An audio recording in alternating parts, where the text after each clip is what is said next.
Hey Mediums, what's up? Welcome to another episode of Live That's Not Live here on Keystroke Medium. I'm Josh Hayes, here with my co-host, the man who decided to recently join the State Troopers Mustache Brigade, Scott Moon. And today we have best-selling author Ralph Kern and phenomenal book cover artist Tom Edwards here on the show. Ralph, Tom, welcome. Hello, thank you. Hey Josh, hey Scott, hey Tom, good to see you. Yeah, good to see you too. Fantastic to have you guys on the show. Ralph, you pitched this idea of doing a joint interview with you and Tom because Tom, first of all, is a fantastic artist, and all of the covers that I've seen that you've done have blown me away. Thank you. But you also did Ralph's new cover for his latest release, Unfathomed, which, as spoiler alert, was named by me. Just so you guys know, I named it, and I'll claim that. So that's 0.5% of the royalties are going to get kicked back to me in the future. So if you didn't get it in writing, it didn't happen. So I did not get that in writing. So that probably is not. Unfortunately, I think there is a chain of correspondence. There. Oh yes, there you go. Maybe it is in writing. I don't know. Just a full disclosure. Well, let's start off the show, Ralph, by talking about your book. Let's talk about how you got started writing that particular genre, because you are typically known for kind of like some expansive, like space opera exploration type fiction, and this is kind of aside from that. It's based here on Earth. I've read most of the beta version myself a couple months ago. Let's talk about Unfathomed for a minute. Yeah, okay. The inspiration came for Unfathomed from, I was on a cruise with my girlfriend, Caroline, a couple of years ago now, and it really started to become aware to us how much of an isolated environment a cruise ship. Once you're on there, once you set sail, you're completely isolated from the world. And anyway, one night, you may have recalled from one of my previous interviews that many of my best ideas tend to come in a bar. And that is true. So we're in the club and we were talking about it, and we're completely isolated from the world here. You know, it might have just completely disappeared. We wouldn't have known. A cruise liner, I don't know whether any of you guys or any of the audience has been on one. It's a city on the water. You know, there's thousands of people on board. And I said, what if the rest of the world has disappeared? And then very rapidly we had a beer-fueled, or in her case, wine-fueled conversation where we sort of started establishing sort of this plot where someone on board had done something which had isolated the cruise liner from the world, and we started generating this kind of internal whodunit kind of thing, and it was coupled with a little bit of people watching that was going on, and then it was the wee hours of the morning by then, and we toddled off. But then over the next couple of days, while I was still on this cruise liner, the idea started really percolating in my head, and actually this has some mileage for a story. I can't recall a similar story other than perhaps if you go back to Lost or Jericho or something like that, where you've got a small community that finds themselves isolated from the world. Yeah. So we started generating this idea, and we came out with something like there's a plot device, a MacGuffin, I think we call it in the trade, which has isolated the cruise liner from the world, and it sort of grew from there. At that point, I was pretty deep in a couple of other novels as well when I got back, but. Right. As you chaps probably know, once your muse starts suggesting something in your ear, it's quite difficult to stay focused on one thing. So I started generating this plot around this cruise line. It found itself isolated from the world.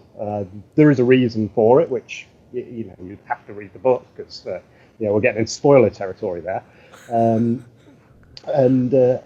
Originally, it was envisaged to be sort of internal to the ship, And then pirates got involved, and other Did they have a forces got mustache? involved. They not quite the mustache variety, but Right. yeah, the modern day variety. Okay. Arr. I wish. I was I trying want to to know if find there's a a way place to for get me that. in this story. No, I'm kidding. Always, Scott.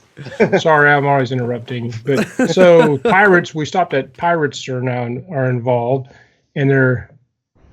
I mean, as soon as I heard you talk about this story and saw the book cover and everything and titled things together, I immediately became excited about it. And apparently, your launch has been pretty good, and so some other people are also interested in the project. So that's pretty cool. Yeah, the support this project has had from the wider SF community has been immense. It's been unbelievable and really humbling. So I suppose the key and major thing I want to get across is that thanks to everyone who has supported it and done things like shoot it out on the mailing lists and repost it and advise their own readerships that it's out, and it's been absolutely humbling, and that's what's helped it become an immense success. It's absolutely rocketed off the starting blocks. I mean, we're what 7 days into the hard launch. There was a day before when we just Right. had it online to make sure everything was working. But seeing how many people have bought it and the feedback I've started to get already, it's been like, wow, it's been amazing. So the big and first thing I want to say is thank you to the community as a whole, and the readers who obviously trusted that community to give them a good product. Well, and one of the other things I think that makes a book sell is how it looks to people when they look on Amazon and they look at it. And this is kind of a cheap segue into cover design. But people say don't judge a book by its cover, but they absolutely do. And if you have a horrible cover, then no people might just skip by it no matter how good the book is. So let's talk about that. I want to share here a picture that you, Ralph, came up with that was kind of your concept for your cover. And this, if people can see it, do you guys see that? Yep, I see it. If you're listening I on can't the see that. Oh, I can now. if you're listening on the podcast, then you won't be able to see it. But this is a conceptual drawing that Ralph made to show Tom kind of what he had in mind for the cover. And obviously, Ralph is Michelangelo level artist, so you can see where he's going with taking that. my breath away. Really. So, Ralph, can you tell us about some narrative with this? Like, so you send Tom this picture, and then did you give him some instructions or ideas, or how does that process work when you're working with a cover designer? Okay. All right. Just taking that cover and sort of taking a couple of steps back, if we can. I was very sure that I wanted a Tom Edwards design for my first self-published cover here. So, having seen a lot of his other work, and it's fair to say, and without making Tom blush, he is probably the preeminent SF cover designer in the world at the moment. So, I'll second that. Sorry, Tom. But we've got to call it as you see it. So, made contact with Tom and said, "Have you got any availability to do a bit of art for me?" And Tom was like, "Yes, but in a couple of months, I'm quite booked up, and I can totally understand why." So I had a couple of months of sort of playing around with ideas, and one of the things I did, I sent Tom 3 scenes from the book, and I just said, these are 3 scenes that I think might make for a good cover. And I think you pretty much immediately indicated on one of them, didn't you, Tom? Which was the one, obviously the one we picked. I thought in my head, I thought that would look like the best cover when it's finished. I can't remember what the other ones were now, but I seem to think that was the one that stuck out the most to me. Was that something that stuck out just by how it grabbed you, or are there design elements as far as balance and shape and different things? You can tell from the cover it's quite balanced, as in like it's split in half right down the middle, and it's easy to look at with like a single perspective point. So all the lines focusing on that one bit in the middle, which is the focus, which really helps. And I think when I get sent a description, I can kind of picture it quickly in my mind anyway, and kind of think where things can go. And I think that was the one that just stuck out the most. And I think Ralph, you that was one of your favourite descriptions, wasn't it? That was the one that you liked. Yeah, absolutely. Well, the other two scenes were pretty much pure thriller. They would have looked good. They would have fit in really well with the thriller crowd. But we would kind of leave the SF crowd behind, and that's who my core audience is. Right. The SF. So we needed something on there that said both science fiction and thriller. And out of the three that I sent, that was the one that had both elements to it. So I kind of want to share the first concept, that the art concept that Tom sent you, because it almost like he takes your concept and kind of transforms it almost exactly to what you were talking about. So that's, if you guys can you see it? It might take a minute to translate up to your screen, but that is the first concept, I believe, that Tom sent back to you with the storm and the two shapes.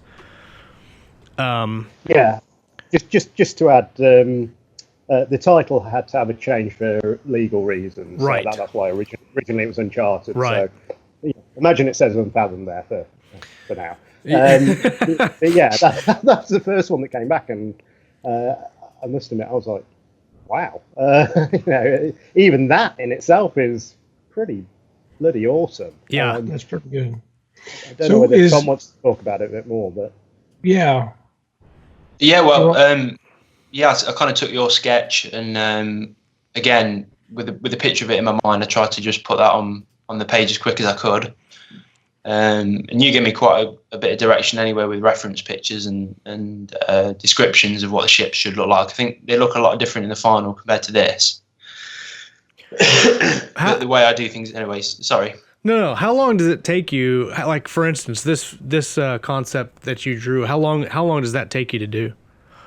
About an hour. I normally between an hour and a half is what I give myself to do the first kind of draft. And did you do this? Is this all freehand type of? Do you draw on Photoshop, or how do you? Yeah, Photoshop. I use a lot of matte painting techniques where the sky background is a picture I took myself and manipulated it. A lot of paint on top. It's got a lot of techniques to go into it, but I try to make it look as painterly as possible. I don't like CG looking things, right, if that makes sense. Right. So yeah, if it looks like it's been done on a computer, I try and make it look like I've done it with real paint if I can. Right. Right. You want it to meld together, I guess, and become kind of a holistic. Yeah. I like that. That was one of my questions when I was been looking at your book covers over the last several days, as to what type of mediums you worked with, and maybe we can get that a little bit later, like when we normally do like our writing craft, we can talk about maybe art craft and what it takes to learn some of those types of skills. Yeah. Yeah, sure. Let's put up the final version, and we can talk about that for a minute here. Have you got the third version? I think that might be. Well, it'll be up in a minute, whatever it is. I do have. Are you talking about the? Hold on, I do have another one. I skipped it, but let me see where I put it at. What you're looking at right now, folks, for the people that are watching on YouTube, and for the people that are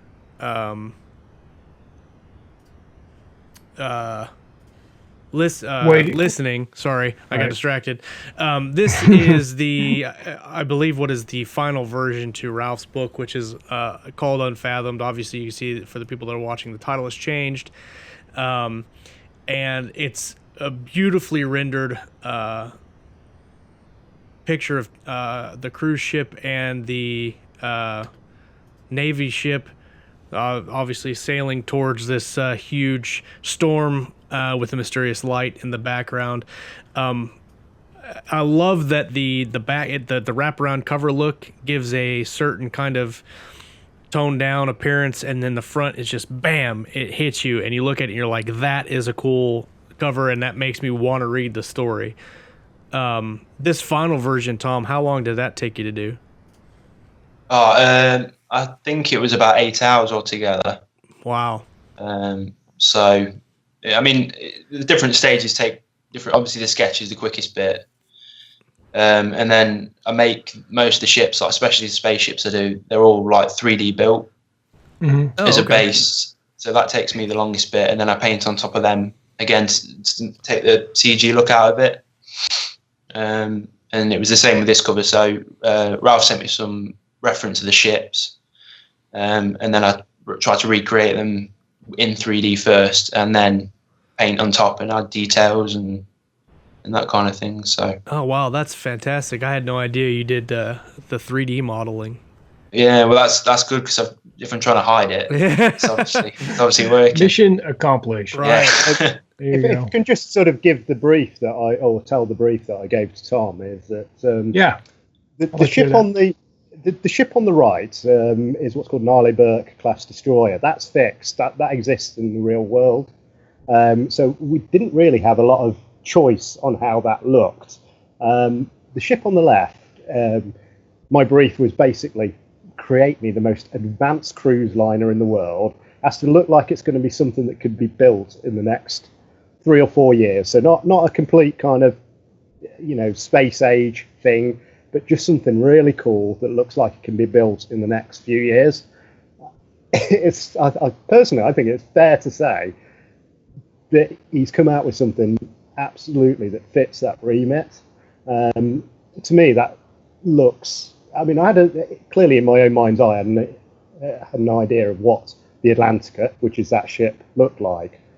It's just been completely blown out the water, completely erased and replaced with this. That's how it now looks in my mind's eye. It is absolutely perfect. And I mean, personally, I'd love to see the 3D model and see what it, the whole of it actually looks like. Well, for the people who are listening and not watching, let's set this up a little bit. You have our book cover there, which you can probably see online or on our YouTube. But the thing that strikes me is the ships, of course, are incredible, and the sky in the background. But there's some other elements, like the water that's coming up to it is kind of stunning. And then your focus point there with the storm and that light in there is extremely intriguing. So I think the picture tells a story, and I think you two working together created something that, is definitely working, or at least for me as a consumer of this product. That's good. Tom, do you normally work? I mean, you do a lot of covers, obviously. Do you normally work this close with an author to develop their cover? Or do they just say, hey, I just want a spaceship. Can you give me a spaceship? Most of the time they give me a brief. Hold on, my cat's getting in the way. Come here.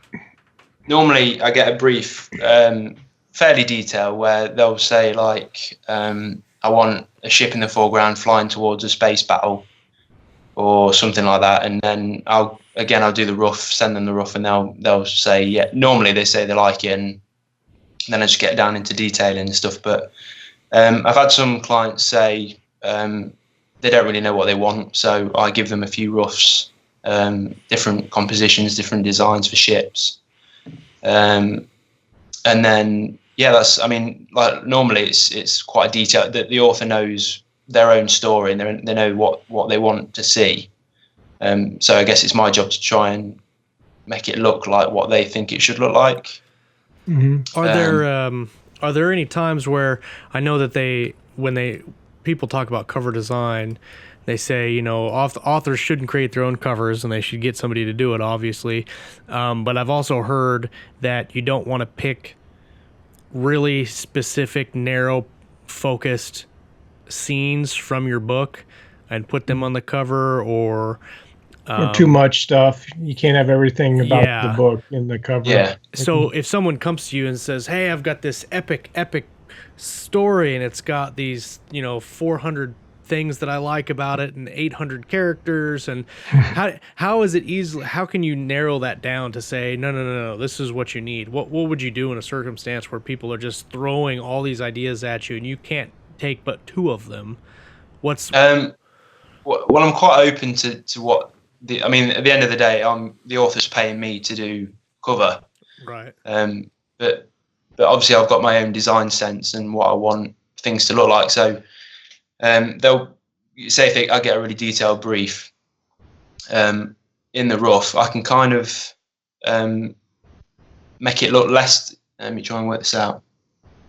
So try and focus the detail on a certain thing. So say if they want a huge Star Destroyer or something like that, I'll put all the detail into that. The whole thing can still look quite detailed, but the main focus is still that Star Destroyer where you've got little ships flying about and stuff. So, but yeah, I'll say to the client if it's going to be too much work, or I don't think it's going to work as a cover, I would say. But again, if they insisted on it, I'd do my best to fulfill what they wanted. I would hope that most people would you know, obviously respect your advice as a professional and things like that. I mean, some writers can write and do art and do a million things, but a lot of us should be somewhat specialized. Like, I'll write the stories, somebody else can create the book covers. Or like do audiobooks. We've had some guests on here that do audiobook narration, and that's something that's probably best left to a professional. That could go horribly wrong doing your own for most people, unless you're very, very rare and talented. We kind of skipped over your kind of bio. We've had Ralph on the show several times. We're really good friends with him, so we kind of know where he's coming from. For those of you who don't know, Ralph is a author in the UK, and he's a police officer like us. But Tom, we don't know anything about you. How did you get started in book covers? Tell us a little bit about your story. Do you want it brief or do you want the detailed version? Take as much time as you want, bud. Okay, so I started drawing when I was really young. My dad was an architect, or he is an architect, and he taught me how to draw basic things like tractors or houses, that kind of thing. And then in secondary school, I kind of veered away from art a bit and focused on maths and English and that kind of thing, because I wanted A levels. I wanted to be an architect like my dad. And then I got to A levels and it was too hard, and I struggled with it a lot. So my mates were doing graphic design, and I thought, and they were having a great time. So I thought, I'll do that. I can't do maths and I can't do English, so I'll go with my mates and mess about for 2 years. But so I got in the graphic design course, and I was still okay at drawing. I kind of kept up sketchbooks and stuff like that, but I wasn't that good really. And then the second year of college, the course got a Wacom tablet, which is the tool I used to draw on, and I used that for a year, and that really got me into digital art and concept art and that kind of stuff. So at the end of college, I decided I wanted to carry on and do that as a career. And initially, I wanted to be a concept artist and work in video games or films. So I went to university and did a course in game art, which is kind of like creating characters and game assets for PlayStation games and that kind of thing. Right. So I spent 3 years at uni studying that, and that gave me a lot of time to just practice and get good, try and get as good as I could to get a job, because it's a very hard industry to get a job in anyway. Right. So I got to know a few people at university, and they helped me to get a job. I worked at a company called Codemasters, which is a British games company that create the F1 Formula One games. Oh yeah. Recently did Dirt Rally. I worked on that for a bit, and I was there for 3 years. And I met quite a few people there. I worked with a guy called Fred Gambino, who's done a lot of really famous sci-fi covers. He did Isaac Asimov's, one of his. I can't remember what the name of the book is now, but What's the name of the guy you said? Fred Gambino. And he knows a guy called John Harris, who's another quite famous book cover artist. And he got him in to do a talk, and from there, really, I thought, well, book covers could be a good way for me to go, because my artwork was I was doing a lot of fantasy-based stuff like dragons and knights and that kind of thing, which I still really like doing. Right.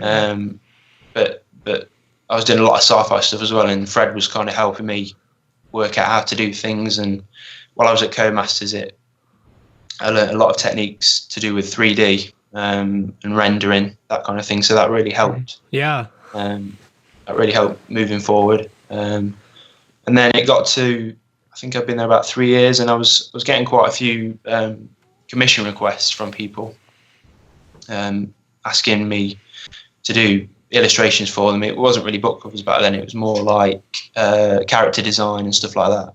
Right. So I did that for a while, and I kept getting more work and more requests because people saw the work I did, because I put the stuff online. And then I can't remember what the first book cover I did. I think I did them for free. I think I did a series of 3 book covers for free. Man, where was I on that? Yeah. Good job, Josh. Yeah. But yeah, I really enjoyed doing them, and I thought, yeah, I'd love to do that as my job. So I decided, I left it a while, but then I decided to quit my job and try and do freelance full time, which was quite a massive thing for me, because I'm not the kind of person that takes risks. Yeah, me neither. I was quite settled in my job. I wasn't. I mean, I was enjoying it, but it wasn't really the work I wanted to do for myself. I really wanted to do sci-fi, and I really wanted to work for myself, because I thought that's going to give me the most freedom to do what I want. So I took the plunge, and I did that at the start of 2015. Mm-hmm. So it's nearly 2 years now. Yeah. And I've just been getting more and more clients, more and more work. And I mean, I've got a good 20 or 30 clients now that keep coming back. That I just get constant work from them now. So just really good place to be at the moment. Well, and I think that the landscape of digital publishing stuff has changed. I think book covers in general have improved quite a bit. I mean, I've been noticing yours for a while. So, if I may interject for a second, just out of idle curiosity, I had a look on sci-fi just now. Sci-fi, space opera, top 20. 7 out of the top 20 sci-fi covers are Tom Edwards. Yeah, I mean, 20? 7 out of 20. 7 out of 20. That's pretty good odds for anybody. Dominate the niche there. So, I mean, I could list all the ones I've seen that you've done. They're fantastic. Now, you talked a little bit about, you and Ralph were talking about when you started his project that you had a little bit of a waiting list. So what, for people that are maybe going to check out your website and things like that and contact you, then how's that process work for them? I mean, what's the, can they expect? Sure. So if someone wants to work with me on their cover, they can send me an email. I don't know if have you linked that on the description or anything? Yeah. What email do you want them to send? So basically, contact me and just say, yeah, I'd like to work with you on a cover. And then if you can give me a brief description of what you'd like, whether it's a full wrap, an ebook, or just the artwork. I can do anything like that. So, What's the email address you want people to send? it'd be Tom Edwards Design Tom Edwards Concepts at gmail.com. Okay. We'll make sure that we put that in the show notes. Gmail. I tell you. And then I'll go ahead. Sorry. No, go ahead, bud. And then I was just going to say, and then when I've got the email, I can send a quote back, or you let me know when you want it done for, and we'll sort something out. How back ordered? I mean, not back ordered is the wrong word, but what's the general wait like for, if you've got a book that's you're finishing up, and I send you an email and said, hey, I need a cover. What's the general wait like? The question is probably how long should people plan ahead? Yes. To hit their launch date. At the moment, sorry, I'm booked up until March next year. So, wow. I'd say we seriously need to talk very quickly. How many? So if you're the what? That's almost 9 months. You're booked solid. How many projects do you do in a month? It varies really, but I don't really know off the top of my head. Maybe 10 or 15 covers. Okay. But I do other stuff as well. I'm working on a graphic novel. Oh, cool. That's cool. Which will be released next year. So that's constant work. I'm doing that kind of 8 hours a week. Is that one that you've written, or something that you're working with another author to do? A guy from America got in contact with me and said, do you want to do this project with me? And I said, yeah. I read the script and it sounded really cool. Oh, very nice.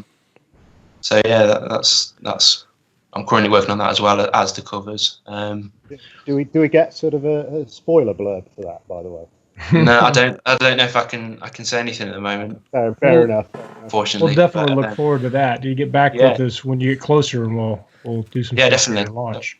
That'd be cool. That'd be awesome. Is that the first graphic novel you've ever worked on? No, I had kind of a bad experience before. Before I left university, I got someone else wanted me to do a graphic novel for him, and me being quite a young, naive person, I did a lot of work for free, and I never saw any return from it. And it's kind of a tough learning experience, but this one's a lot more kind of positive, and I'm actually getting paid. That's always a plus, especially like to eat and do things like that, like pay rent. Just out of curiosity, I appreciate you can't say specifics, and sorry if I'm stealing your two thunder as well. What's the genre? Because the first sort of genre you mentioned was knights and dragons and fantasy, and then you moved on to science fiction. So I suppose my question is what is your interest personally? I like them both. I think most of my work is sci-fi. I mean, probably 98% of it's sci-fi. But I do. I mean, if someone wanted a cover with a barbarian on, I'd be quite happy doing that as well. It's just most people see my work, they see the spaceships and stuff, and that's what they come to me for. So, right. I very rarely have time to do any personal work anymore. So I can't really paint fancy.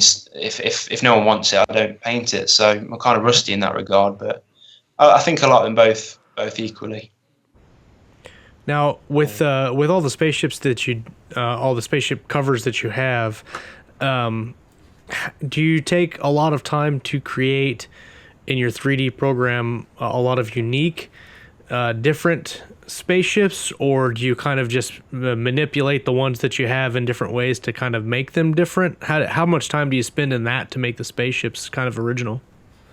Well, the 3D program I use, it's called 3D Coat, and it's really a really good, easy program to use and get your head around. And basically what I do is I'll make a set of about, say if in a month I've got 10 covers coming up, I'll make a set of about 100 different pieces.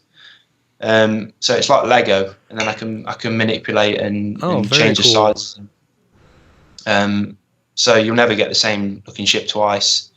And then if someone wants a more unique looking ship, I'll make that ship. That's not a problem. It's just a lot of the background ships and distant ships are just like Lego, really. And then I texture in the rendering program I use. I can texture them. Obviously make them metal, make them look like spaceships, and then I paint on top of those. So I never use the same ship twice. I use the same parts, but they're very small parts. They're kind of like a box, sci-fi looking box that I can stretch out, or like a wing shape, and then I'll just cut bits out of that. And it would be if you ever get the chance or you ever have the inkling, I would love to see like a behind the scenes, this is how I did it video.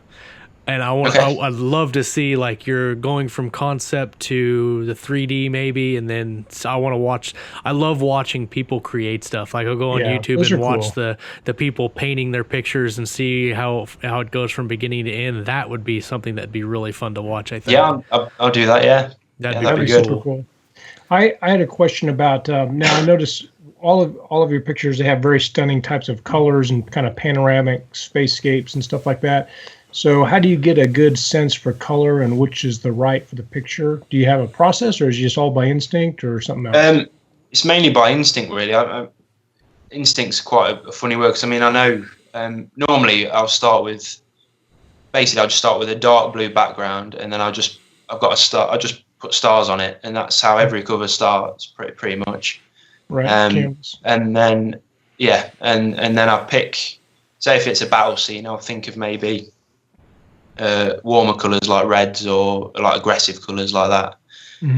Or if it's more of a serene scene, it'll be blues and like nice God rays and stuff coming down, that kind of thing. But they tend to just kind of. Do people ever ask you for a certain color scheme and stuff? I know because some people put a lot of stock in that as far as what sells and what doesn't. Yeah, I mean, blue and oranges together are quite popular. And I did a series of pre-made covers recently, and the ones that didn't sell were green, that kind of colour. That wasn't very popular. The most popular ones were the blue colours with like orange highlights or that kind of thing.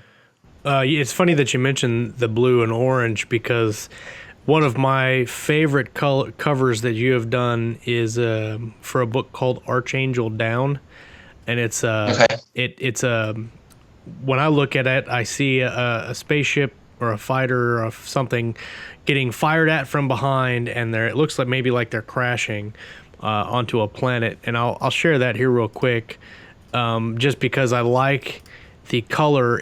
I mean, the like you said, the oranges kind of make it pop with the kind of bluish background and different things.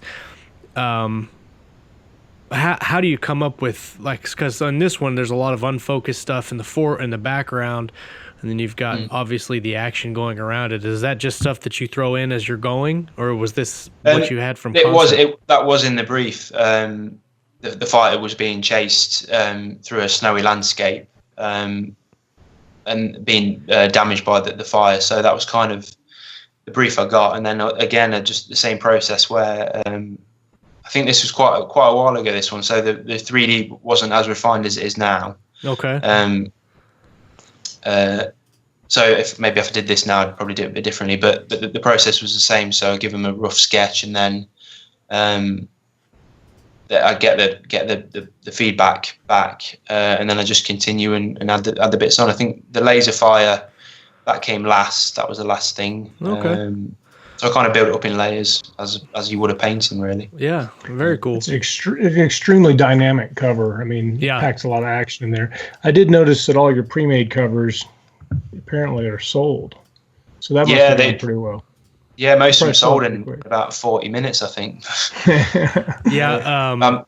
You're working with Nathan Heisted on our Explorations First Contact, and you actually worked with with them on the explorations through the wormhole too. Yeah, that's one of mine. That Ralph and I are a part of, and we have gotten a preview of the First Contact cover, and it hasn't been shared publicly yet, but it is fantastic. I love that ship that is on the cover, and when I got Nathan showed me a little preview of the all the pre-mades that you had, and they were very, very well done.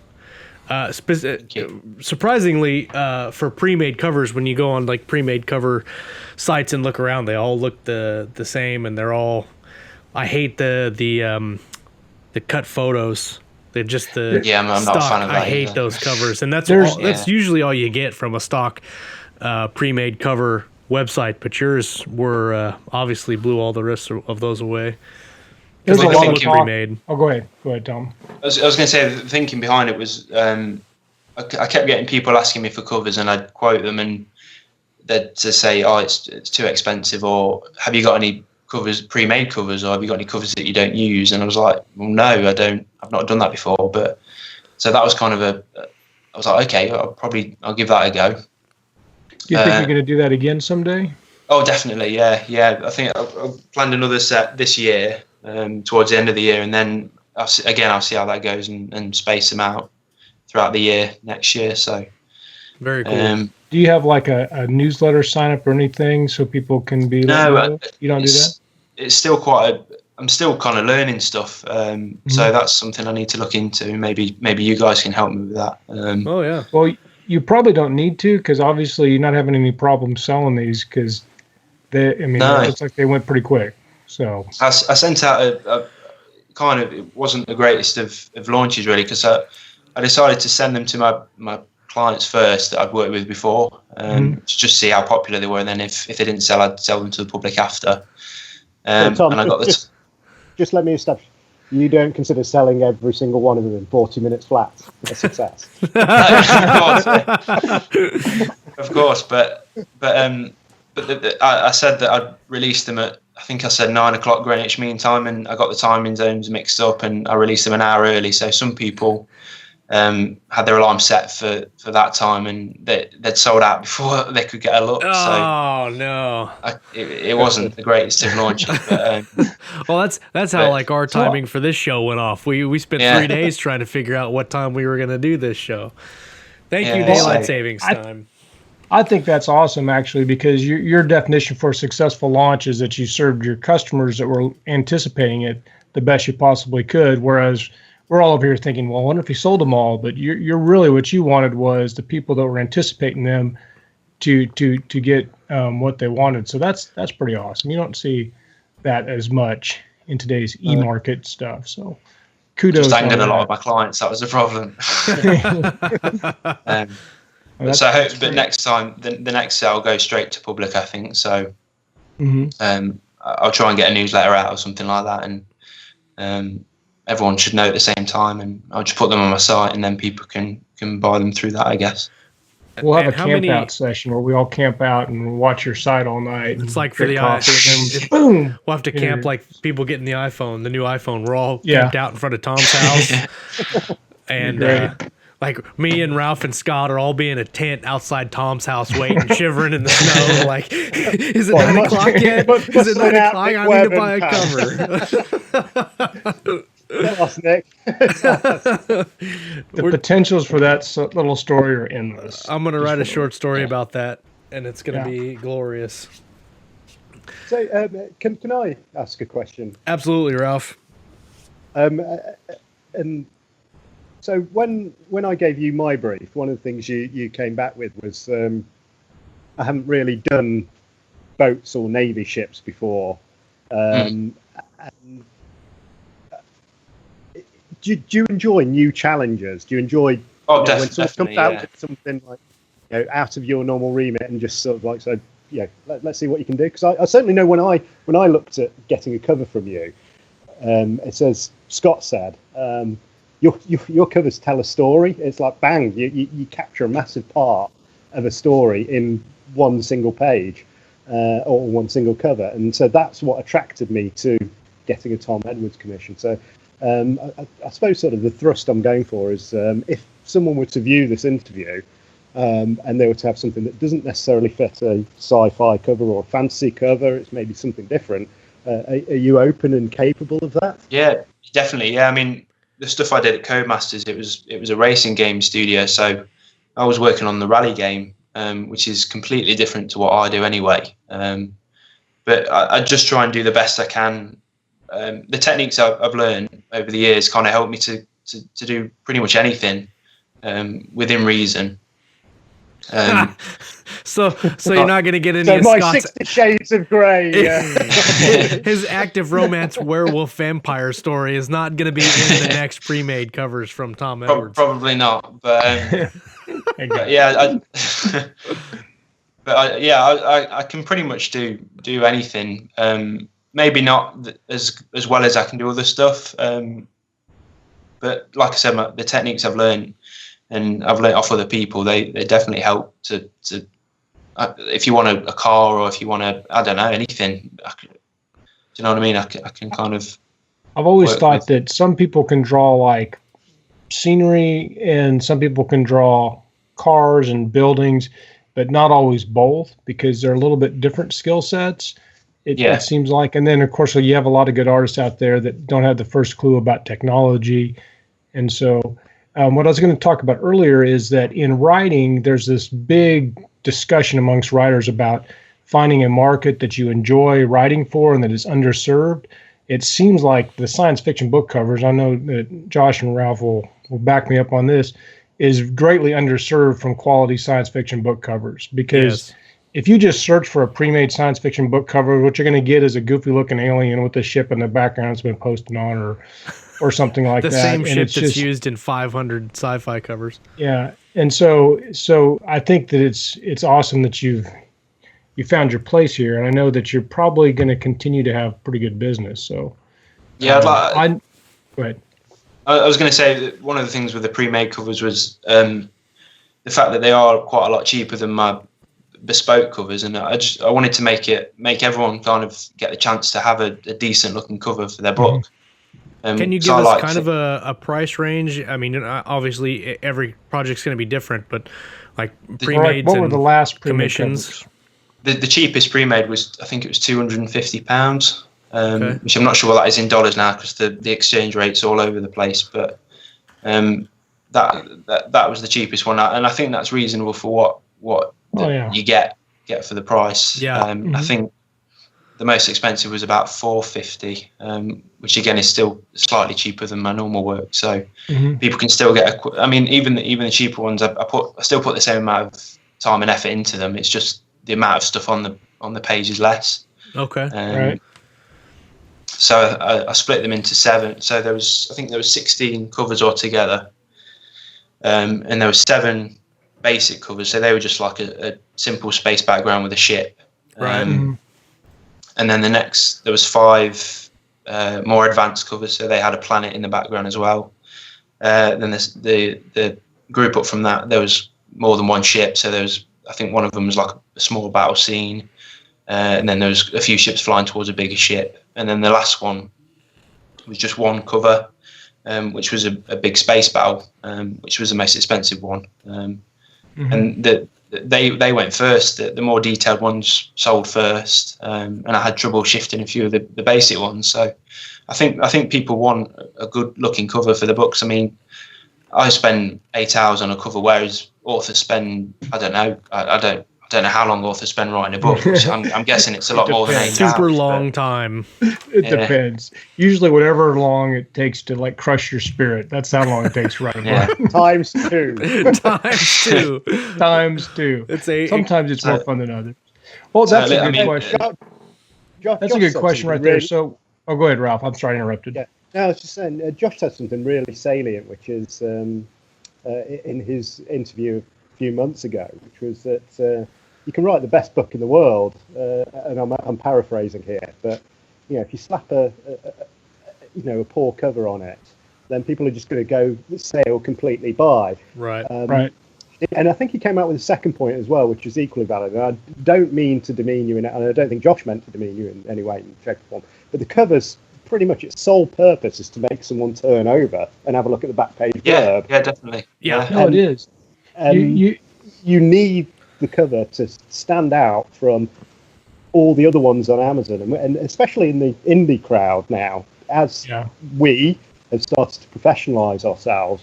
We've moved from the stage where you can just take a photo or have something like that. You've got to have something that really stands out, that looks as good, if not better. And I think when you go through the indie listings, it tends to be, it looks better than the the big five publishers come out with nowadays. I think that's true. And like we were talking about that, a book cover is kind of like a storefront. You can have the best product in the world. If you can't get anybody into the store, then you're never going to sell your product. And they feed on each other. I know when I have a good book cover, especially, it inspires me with my writing quite a bit.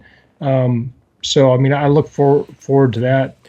Well, I can tell you that when science fiction covers have been bad for a really, really long time. It's not just indie covers that make it bad. That's true. And I don't know what it is, but you look at even some of David Weber's Honor Harrington covers. You look at them and you're like, man, those are really bad covers. And some of John Ringo's covers are like, man, those are really bad covers. But people read them because they've been such icons in science fiction that people read them. The only covers that I can think of that are traditionally published that come close to your level or your detail level for a science fiction book is John Scalzi has a book coming out called The Collapsing Empire, I think, or The Collapsed Empire, and it's a concept art cover like the artwork that you do, and it's very wonderfully done. It's a beautiful cover, but you can look at, let's just say 80% of the science fiction covers that come out from either indie and traditional publishing, and they're not really good. I mean, I don't know what it is. The publisher doesn't have a sci-fi eye, or they can't see the stuff that the readers see, but in indie publishing specifically, you scroll through Amazon and you see that same ship that has the 3 engines in the back and it's a long, you know what I'm talking about? You see that ship on every cover, and I don't buy those books strictly based off that picture alone. I see that and I scroll right by it.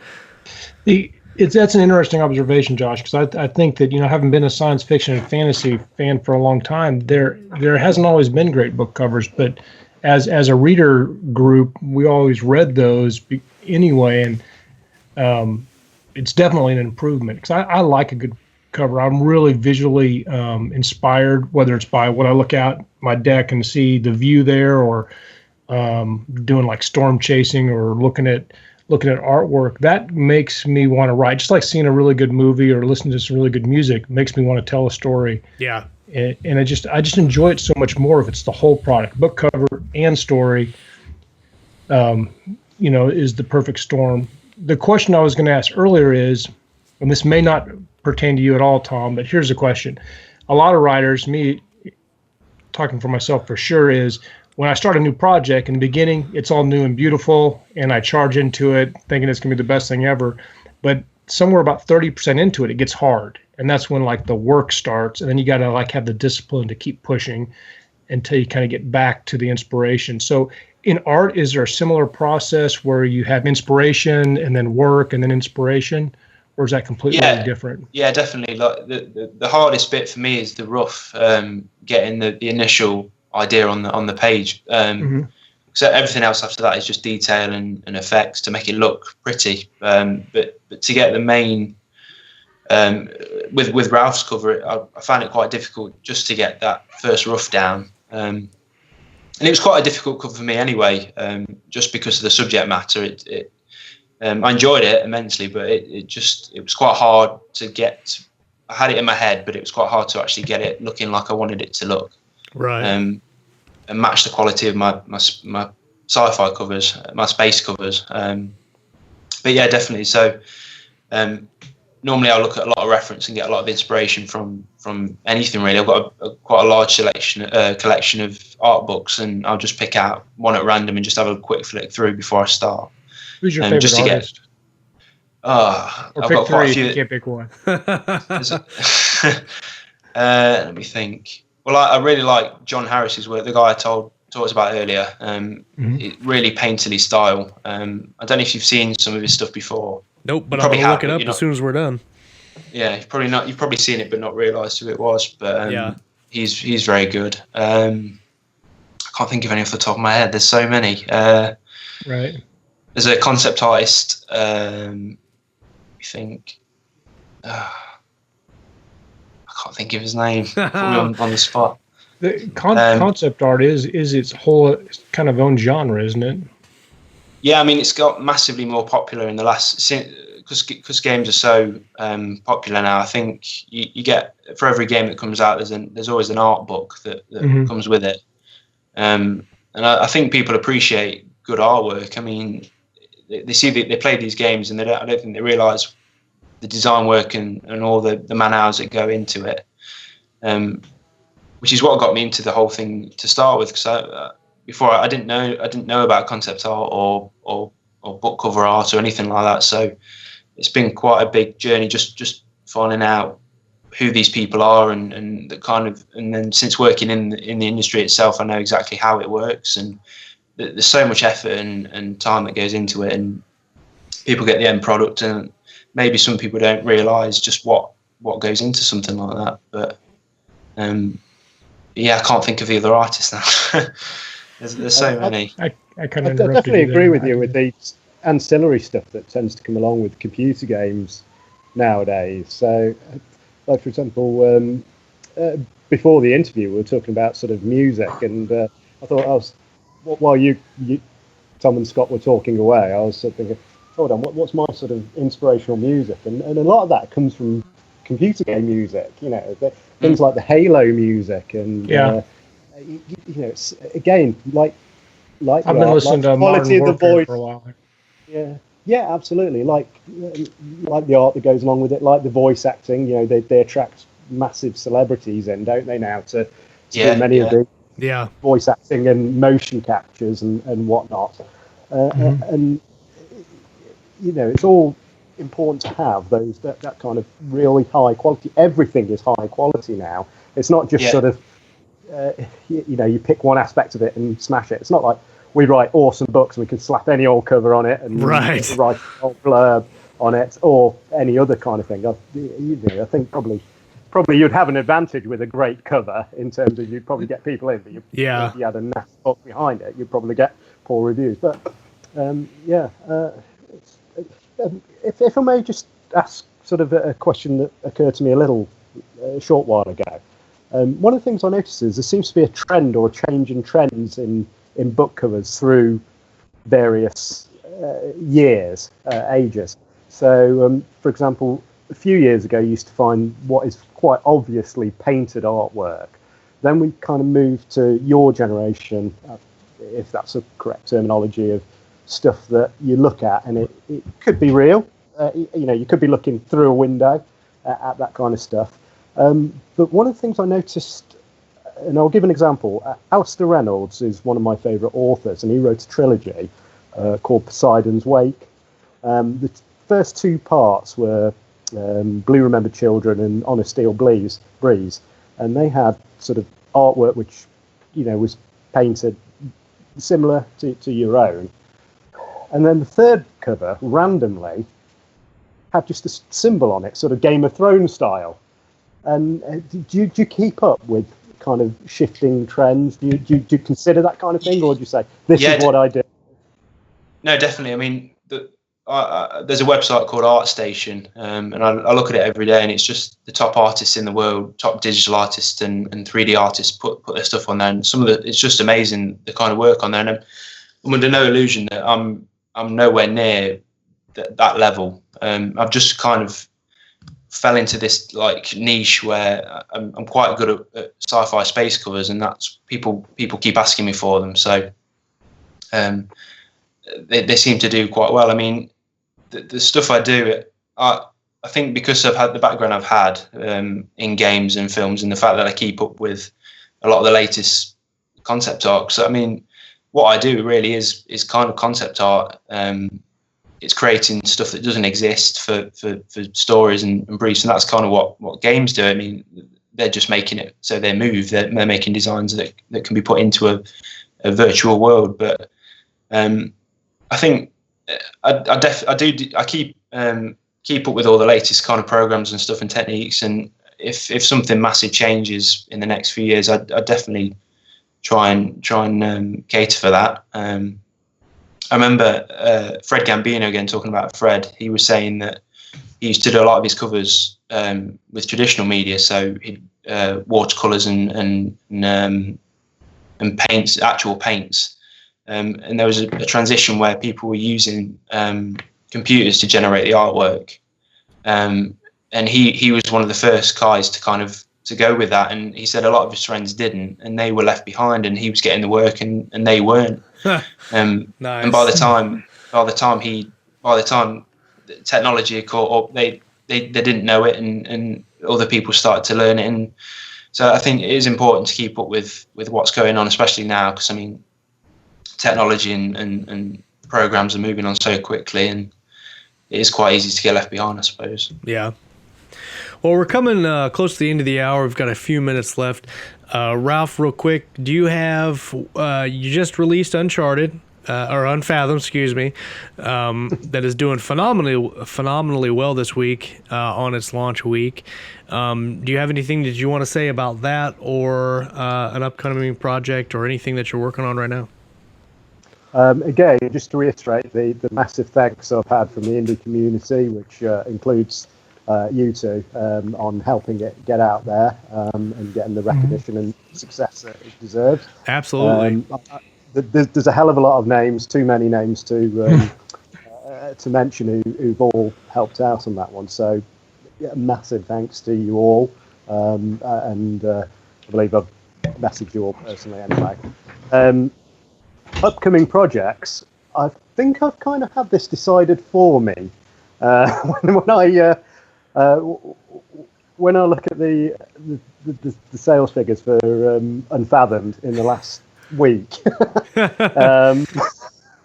I think I'll be I think Richard Fox said it on one of the interviews. Go with a series that's running successfly. Yeah, go where the money's at.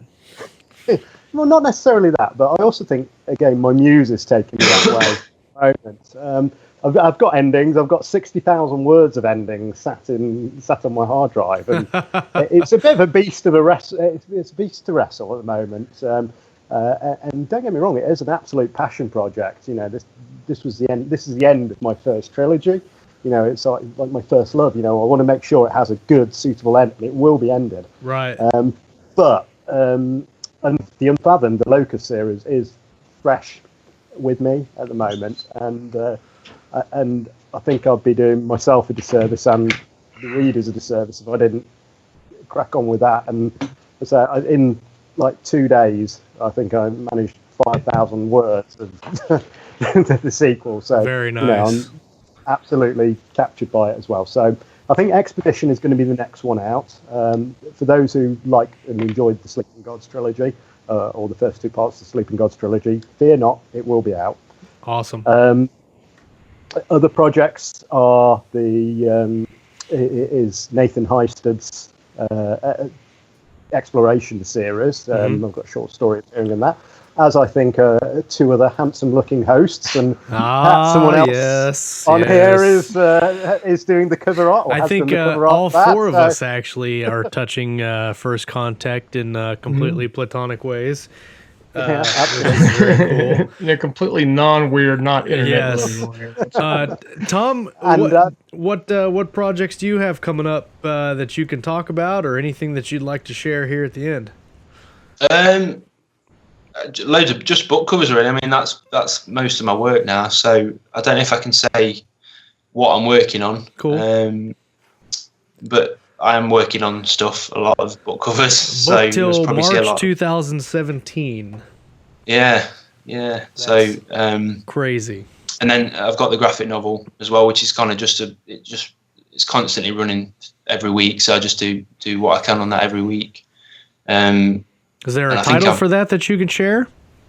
I don't think I can either. I tried, Ralph. I tried. We're going to share that when it gets closer. We're going to definitely have to be telling people about that. Yeah. That'll be fantastic. And more pre-made covers. I'd like to get a few more of those out and just see how well the second set and possibly third set do. When you say you're gonna, the second set's probably going to be close to the end of the year. Yeah, possibly. Yeah, so December, mid-December time. And I'd just like to get a bit more personal work done. Like I said, I started full-time freelancing in the start of 2015, and since then, I've had less and less time to do stuff for myself, which is I really like doing that. I mean, I used to create my own worlds. Really, I used to create characters and locations from my own head, which is what I enjoy doing. But I just haven't had enough time to really sit down and do that. So I think I'd like to get a bit more time in just for myself, really. Yeah. So I think that's important. I mean, I don't know how writers are. I mean, do you like to write just for yourself, not even for releasing it? Or it is important. You have to have fun, and it's not always maybe in writing. It could be in something else. But right. You know, I've gone through phases like that where I'm trying to produce and be professional, and sometimes I'm like, maybe I need to just chill and get back to why I do this. I'm gonna go play Duck Hunt now. The new classic Nintendo's coming out this month. I am going to buy one. All right, guys. Well, thanks so much, Tom and Ralph, for coming on the show. Ralph for setting up and pitching the idea. Fantastic idea. I'd love to have both you guys on, Ralph, when you've got the third Sleeping God novel coming back out, and Tom, definitely we'll have to have on your show and talk more about your fantastic covers. It was a great show. Yeah, sure. Thank you. Okay, everybody Scott, go ahead. We always ask people to hang out for just a minute or two to tie things off after post show, if you have time, just a minute or two. Yep. Well, everybody that watched on our YouTube channel, if you're watching and you like the show, please subscribe and give us a thumbs up for the video. If you're listening on iTunes, please give us a review or a rating. That'll help our visibility and get the show out to more people. Thank you, everybody, for watching, and we'll see you next time on Live. Definitely, thanks. And if you think I should shave my mustache, get on our Facebook page and say yes or no. Or alternatively, to make it grow into a big bushy. Keeping in mind that I don't have total executive power on that there may be somebody else that I live with or married to that's going to pull the plug on the mustache probably any minute. That's right. Great. This has been a great show. Thanks, guys, for coming. Bye. Thank you. See ya.